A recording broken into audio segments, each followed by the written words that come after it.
पुणे पाठोपाठ आता नागपुरातही सराईत गुन्हेगारांची ओळख परेड काढण्यात आली आहे। नागपूर शहराचा पदभार स्वीकारल्यानंतर पोलीस आयुक्त सतर्क झाले। नागपूर पोलिसांनी शहरातील गुन्हेगारी समस्या सोडवण्यासाठी महत्त्वपूर्ण पाऊल उचलले।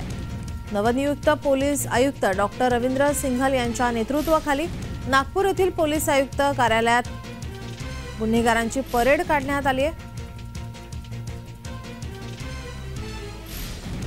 नागपुरातील गुन्हेगारी कारवायांचा मुकाबला करण्यासाठी हा उपक्रम व्यापक धोरणांचा एक भाग आहे।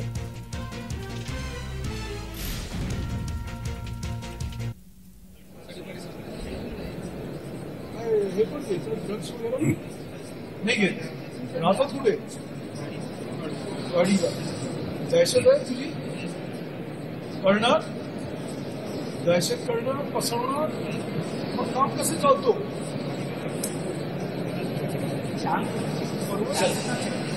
भाजीपाला आहेत